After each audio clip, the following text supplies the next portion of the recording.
1 year dito, wala pa sa 1 month pa sa Dubai. Naman. Gross yun. Kasi una, walang tax sa Dubai. Dito ka na lang. Kaya kung magastos, baby, paano tayo bibiling bag? O, hindi maraming offer tayo dito for sure. Afford ba natin siya? Gusto mo ba join? Ano naman siya mo? Muna. Oo nga. Kailangan na ng CFO. Teka lang, afford ka ba namin? Hindi mo na kailangan. From University of Manchester. Hindi sinasabi niya, dito ka na lang daw. Tapos mag-ano ka na, CFO. Business. Sa CFO talaga siya. Yun talaga. Ibang business line. Oo. Pwede Ganda ng credentials. May papakilala ka pa lang namin, di ba? No?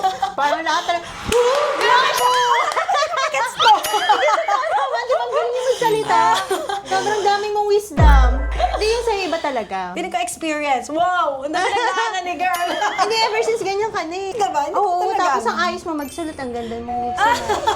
If a college student is listening right now and feels lost, what practical advice would you give them? If lost ka pa, you don't have to figure it all out at a certain time. So kung hindi mo pa alam yung next step mo, is just don't look too far. Look at what's gonna happen in the next few days and then plan until you figure out. Kasi sometimes we're too focused on the outcome, which is very long run. Another thing na nabasa ko is, at a certain point in your life when you want to settle, it's on average 35, but again, timeline, wag kang ma-pressure sa timeline. Kailangan alam mo na kung ano yung direction mo in life in terms of career, relationships. At age of 35. Oo. But again, if you are in a college and feeling mo it's too young, you are yet experiencing life. Hindi pa talaga yan yung life. Life happens between 25 to 30 na. Yes, Doon mo talaga ini-explore kung ano yung gusto mong gawin. In Yun. short, ano nga, have a break. Have a break. Yes. Yeah, have a Kit Kat. Do we have a Kit Kat, babe? Ano pa? Hindi ko talaga Ganda niya kasi sumagot pumunta, eh, no? no? Since achiever ka na, may gusto ka pa bang ma-achieve in life? Oh my God, baby, alam mo na Oo nga pala, mahal. Hindi ko kayang sagutin niya nang hindi ako Okay, iiyak. masyadong personal. But, yeah. Ngayon is, I think, it's more of letting go of wanting to control things. Yes. Ibigay mo na lang lahat kay Kay Lord. God, And let everything flow naturally. Kasi the more you control, the more things get out of control. Let go of the things that you cannot control. Very cliche and very maring cringy for some. Pero totoo talaga yung let go and let God daw talaga. Kasi things fall naturally. Minsan pag hindi mo chine-chase on something, it just comes. Baka after nito, Ano? may mag-chase na sa'yo. Akala ko after nito may business na kalahin ng tatlo. Oo nga, why not? We will Business. see. Baka nandito ang happiness mo sa Philippines. Oh my gosh, anong happiness? Uy! Ang tuition natin nun, 12 pesos per unit. Tama ba? Ata, hindi ko Oo, basta ang naalala ko Hindi ko na is, maalala. ang isang SEM, mag-enroll tayo, hindi pa siya nag-exceed ng 1,000. Pero naalala ko talaga na parang 800 lang yata yung So, isang ang alam term. ng papa ko, mahal.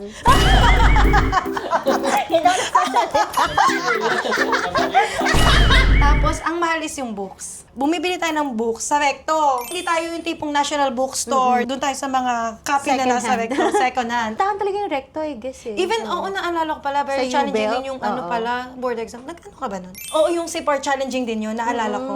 Nag-stay 6 months ng Nag-dorm ako. dormitory para mag-aral. CPA review. Oo nga, no. Diba? Grabe, no? Tapos ang pressure nun na parang, okay, dapat, for you maybe, na dapat mag-top notch ka. Kasi Hindi ako achiever. nag-top notch. Okay lang, achiever ka naman na ngayon. Achiever on your own field and your own path. Kwento ko lang, kahit dahil hindi nga ako naging top notcher ng CPA board, gusto ko kayong ulitin yun the next year. May gusto akong patunayan, sabi ko, hindi pwede na ako nag-top notcher. Di ba ganon? Nakakahiya. Oo, ganon Tapos siya gusto ko nung siyang undergrad. i-retake. Tapos yun, eventually, nilet go ko na lang din. Parang bala na kayo dyan, okay na yun. At Okay least lang, you CPA ako. prove more na. Kasi nakilala ko na si Ricky. Ayun talaga. Doon talaga siya nag-top success. notch kasi nung registration sa exam, doon kami nagkakilala. So, ikaw ang dahilan. Na-distract. Kaya yun. So pala yun. Akala ko nung PRC. nasa ano ka na, SGV kayo nagkakilala. Hindi, nagkakilala na kami nun sa pila. Nangiram siya ng ballpen. Ballpen pala. Penging ang ballpen. Mamimigay ako sa labas.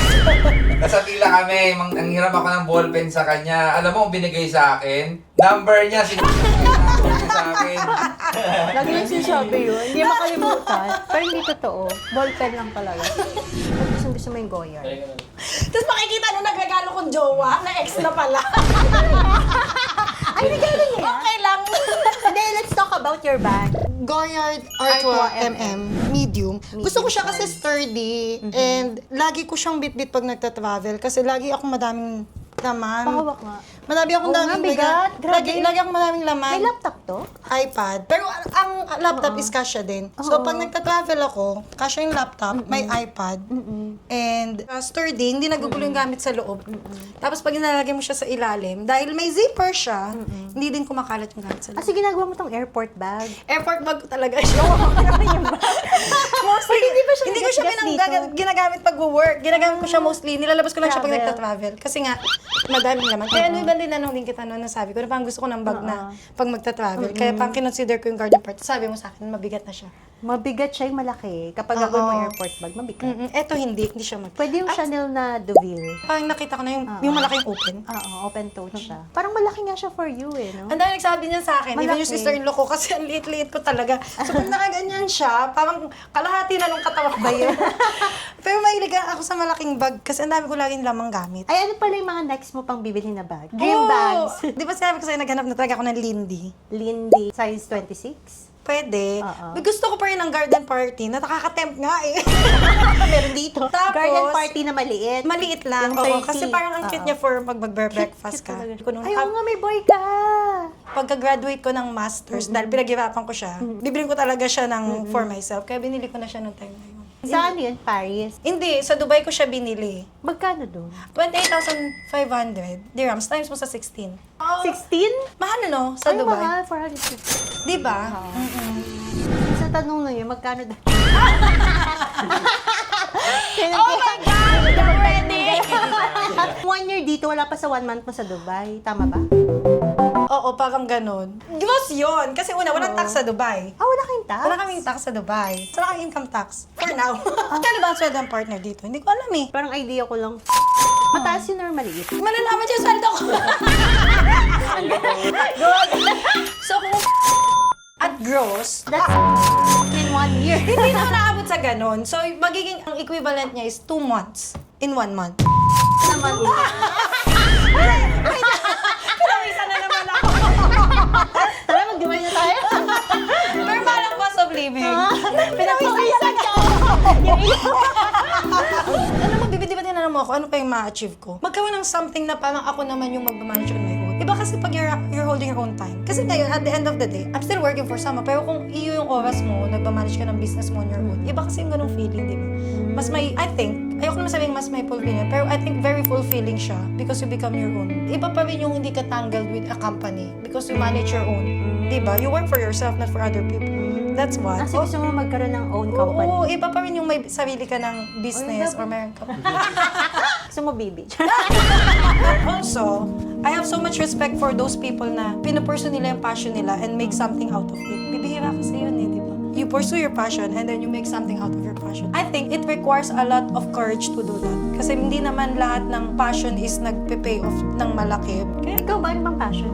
apart from the professional life, dati lagi ko sinasabi, ang thing na na-enjoy ko talaga is mag-plan ng something. Kasi someone, may nagtanong din sa akin before na kung may gagawin akong business na aligned sa passion ko, ang thinking ko is na-enjoy ko yung nagpaplano ako ng mga itineraries, events, and all. Dahil Akala ko, natutuwa ako. connected pa rin sa pagiging CPA. Hindi pala. Akala ko Apart from accounting career. firm. Kasi parang natutunan mo na lang siya na mahalin kasi ginagawa mo na siya everyday. The most enticing part nung work ko ngayon is meeting people. Apart from different level ng tao, is different ages ng people. So may nakaka-work ako na around 50, 60, may nakaka-work ako na millennials kagaya natin, and may nakaka-work din ako ng mga Gen Z. Ang dami mo natututunan in many things kasi iba-iba yung experience mo sa kanila. Kaya nakakatuwa. Napatingin tuloy siya. Napaisip siya, yabe taas. Mag-Dubai na rin. Kasi partner siya eh. Tapos Manchester pa, mataas talaga. Kung Money aside, kung babalik ako sa Pilipinas to settle, it's more of the fulfillment na kasi nga masaya dito. Kasi nga, hindi mo naman siya na-achieve in Dubai. Ang bilis ng buhay, so ang gagawin mo lang doon is mag-work ka na mag-work. Pero pagdating sa Pinas is, ang saya pala talaga dito. Iba pa rin sa Pinas. So yun yung reason mo magsasettle, hindi dahil may better opportunity. ang dami mo na share. Hindi pa sabi niya parang kwentuhan lang. Kaya hindi ko alam kung anong gagawin mo dito sa content namin. O, naging book ka na, baby.